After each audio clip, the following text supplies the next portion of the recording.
ఇది ఏ కాలం? టక్కన సమాధానం చెప్పడానికి కాస్త కష్టపడాల్సిందే.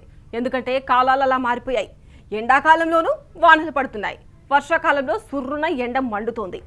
ఎండ వానలతో పాటు చలికాలం అనే మరో కాలం ఉందన్న సంగతి ఎప్పుడో మర్చిపోయాం. ఎందుకు ఈ పరిస్థితి? చలికాలానికి ఇక సెలవేనా? భగభగా మండే ఎండ, అంతలోనే సూర్యుణ్ణి మేఘాలు కమ్మేస్తాయి. వరుణుడు ఎంట్రీ ఇస్తాడు. దడదడమంటూ వాన కురుస్తుంది. అరే వాన పడుతోందే అనుకునే లోపు మళ్ళీ ఎండ కాస్తుంది. ఇప్పుడంతా కాక్టైల్ వెదర్. ఆ కాలం ఈ కాలం అనే తేడా లేదు. జనవరి నుంచి డిసెంబర్ వరకు ఏడాది పొడవునా ఇదే సీన్. ఎండాకాలంలో వాన, వానాకాలంలో ఎండ. మరి చలేమైంది? చలి చూసి చాలా కాలమే అవుతోంది. చలికాలంలోనూ చలన్నదే లేకుండా పోయింది. నవంబర్, డిసెంబర్, జనవరి, ఫిబ్రవరి అసలైన వింటర్. 4 నెలల సీజన్ కాస్త ఐస్లా కరిగిపోతోంది. 2-3 వారాలు మాత్రమే చుట్టపు చూపులా వచ్చిపోతోంది.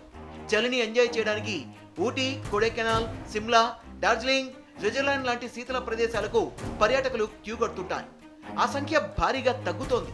కారణం అక్కడ కూడా వేడి పెరిగిపోతోంది, చల్లదనం తగ్గిపోతోంది.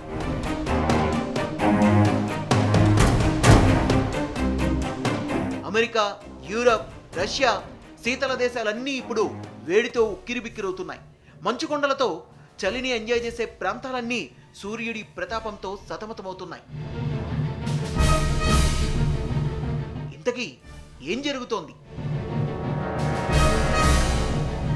చలికాలానికి ఏమైంది? చలిని చంపేస్తోన్నది ఎవరు? కాలచక్రానికి అడ్డు తగులుతున్నదేంటి? Global warming. అవును, గ్లోబల్ వార్మింగ్తోనే వార్నింగ్ బెల్ మోగుతోంది. భూమిని కప్పి ఉన్న మంచు కరిగిపోవడం వల్ల చలికాలము కరిగిపోతోంది. వింటర్ సీజన్ పూర్తిగా మాయమైపోవచ్చు.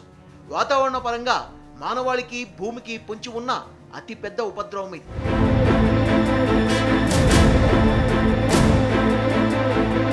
మంచే కదా అని లైట్ తీసుకునే పరిస్థితి లేదు. హిమనీ ప్రాంతాలు భూమిని కప్పి ఉంచే రక్షణ కవచాలు.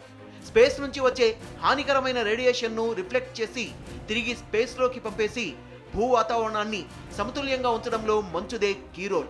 సేఫ్ గార్డ్ లాంటి మంచు గ్లోబల్ వార్మింగ్ వల్ల కరిగిపోవడం అత్యంత ప్రమాదకరమంటున్నారు వాతావరణ శాస్త్రవేత్తలు.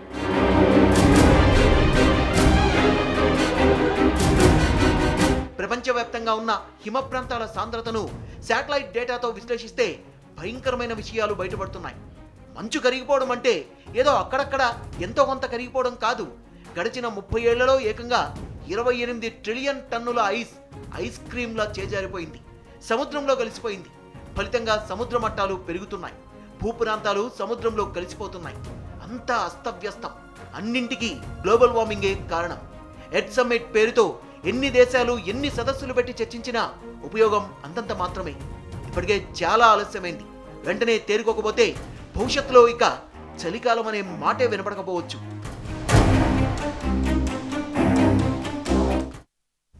అవును, చలికాలం మాయమైపోవచ్చు. ఇదేమీ మిమ్మల్ని భయపెట్టడానికి చెబుతున్న మాట కాదు. సైంటిస్టులు హెచ్చరిస్తున్న ప్రమాదం. మనుషులతో పాటు భూమండలానికి పెను ముప్పు పొంచి ఉంది. ఇప్పటికే పరిస్థితి చేజారిపోయింది. వెంటనే అప్రమత్తం కాకపోతే ఇక అంతే సంగతి. ఇంతకీ మంచు కరగకుండా చూసుకోవడానికి, చలిని కాపాడుకోవడానికి మనం ఏం చేయాలి? మన ముందున్న తక్షణ కర్తవ్యం ఏంటి? చలికాలం కుదించిపోవడానికి మంచు కరిగిపోవడమే ప్రధాన కారణం. భూమండలంపై ఉన్న మంచు పలకలు వేగంగా కరిగిపోతున్నాయి. మంచుతో కప్పబడి ఉన్న ఉత్తర, దక్షిణ ధృవాలు గ్లోబల్ వార్మింగ్తో కుచించుకుపోతున్నాయి. భూమిపై ఉన్న మంచు పరిమాణం తగ్గి వాటర్ పర్సెంటేజ్ పెరగడం వల్ల కాలచక్రం కకావికలమవుతోంది. భూగోళంలో 10% మంచుతో కప్పబడి ఉంది. ఐసేజ్ కాలంలో ఇది 32%గా ఉండేది. కాలక్రమంలో 22% మంచు కరిగిపోయింది. ప్రస్తుతం భూమిపై ఉన్న మంచు పరిమాణం దాదాపు 15 మిలియన్ల స్క్వేర్ కిలోమీటర్లు. పెద్ద సైజు మంచు పలకల్ని గ్లాసియర్స్ అంటారు. ఈ గ్లాసియర్లు వందల కిలోమీటర్ల మేర విస్తరించి నీటిలో అతి నెమ్మదిగా కదులుతూ ఉంటాయి. భూమిపై ఉన్న నీటిలో 2% ఈ గ్లాసియర్లలోనే నిల్వ ఉంది. గ్లాసియర్లు విస్తీర్ణంలోనే కాదు, మందంలోనూ భారీగా ఉంటాయి. అంటార్కిటిక్లో కొన్ని చోట్ల మంచు పలకల మందం 5 కిలోమీటర్ల వరకు ఉంది. అంత మందమున్న మంచు సైతం గ్లోబల్ వార్మింగ్కు ఇట్టే కరిగిపోతూ ఉండడమే ప్రస్తుత ఉపద్రవానికి కారణం. లండన్ సైంటిస్టుల పరిశోధనల ప్రకారం 1994 నుంచి 2017 వరకు భూమిపై 28 ట్రిలియన్ టన్నుల మంచు కరిగిపోయింది. ఇంత సైజులో మంచు కరగడమంటే మాటలు కాదు. అదే ఇప్పుడు వాతావరణ అసమతుల్యతకు కారణమవుతోంది. మంచు మాయమవడం వల్ల చలి కూడా తగ్గిపోతోంది. Imperial College London, Leeds, Edinburgh లాంటి పలు యూనివర్సిటీ పరిశోధకులు శాటిలైట్ డేటాతో పాటు ఇతర నమూనాలను అధ్యయనం చేసి భూమిపై మంచు సంక్షోభం ఏర్పడిందని తేల్చారు. అంటార్కిటికా, గ్రీన్లాండ్తో పాటు ప్రపంచవ్యాప్తంగా హిమానీ నదాలలో మంచు కవరేజీని స్కాన్ చేస్తూ భూమధ్య రేఖకు పైన ఇప్పటికే 60% మంచు కరిగిపోయిందని తేల్చారు. ఓహియో స్టేట్ యూనివర్సిటీ ప్రకారం గ్రీన్లాండ్లో కరిగిపోయిన ఐస్ షీట్ ఇక ఎప్పటికీ పునరుద్ధరించలేమని తేల్చారు. దక్షిణ ధ్రువంతో పోలిస్తే ఉత్తర ధ్రువంలోనే మంచు అధికంగా కరిగిపోతోందని గుర్తించారు. 1990 నుంచి లెక్కేస్తే మంచు కరిగిపోయే రేటు 57% పెరిగిందట. అంటే ఏడాదికి 0.8 నుంచి 1.2 ట్రిలియన్ టన్నుల ఐస్ మాయమైపోతోంది. మంచు కరగడం ఇలానే ఉంటే మరో ప్రమాదం కూడా ఉంది. ఈ మంచంతా నీరుగా మారుతుంది కాబట్టి ఈ శతాబ్దం చివరికల్లా 1 మీటరు మేర సముద్ర మట్టాలు పెరుగుతాయట. సముద్రమట్టం పెరిగితే సమీపంలోని భూప్రాంతం నీటిలో మునిగిపోతాయి. 1 సెంటీమీటర్ మేర సముద్రమట్టం పెరిగితే 10 లక్షల మంది ప్రజలు నిరాశ్రయులవుతారు. ఈ లెక్కన 1 మీటర్ మేర సముద్ర మట్టాలు పెరిగితే కోట్లాది మంది నిరాశ్రయులవడం ఖాయం. అదే జరిగితే పెనూత్పాతమే. మొదట్లో అంటార్కిటిక్, గ్రీన్లాండ్ ప్రాంతాల్లో మాత్రమే మంచు కరిగేది. మనోళ్లు లైట్ తీసుకునేసరికి పరిస్థితి మరింత చేజారిపోయింది.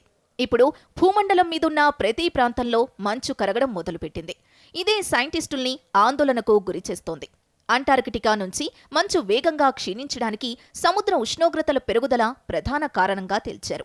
హిమాలయాల లాంటి ప్రాంతాల్లో లోతట్టు హిమానీ నదాల నుంచి మంచు నష్టానికి వాతావరణ ఉష్ణోగ్రతలు ప్రధాన కారణంగా గుర్తించారు.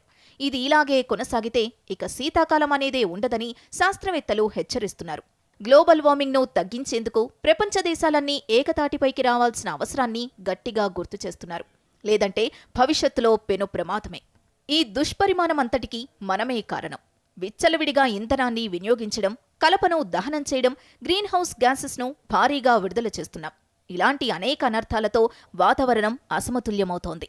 వాతావరణం వేడెక్కి గ్లోబల్ వార్మింగ్కు దారితీస్తోంది. ఫలితంగా మంచు కరిగి చలి తగ్గుతోంది. ముందు ముందు చలికాలమన్నదే కనుమరుగయ్యే దుస్థితికి దారితీస్తోంది. ఇప్పటికే చాలా ఆలస్యమైనా ఇప్పటికైనా మేల్కొంటే మంచిదని సైంటిస్టులు హెచ్చరిస్తున్నారు. చక్కని చలికాలాన్ని మనమంతా ఎంజాయ్ చేయాలంటే ఇంకాస్త పర్యావరణ స్పృహ పెంచుకోవాలి. పర్యావరణాన్ని కాపాడుకోవాలి.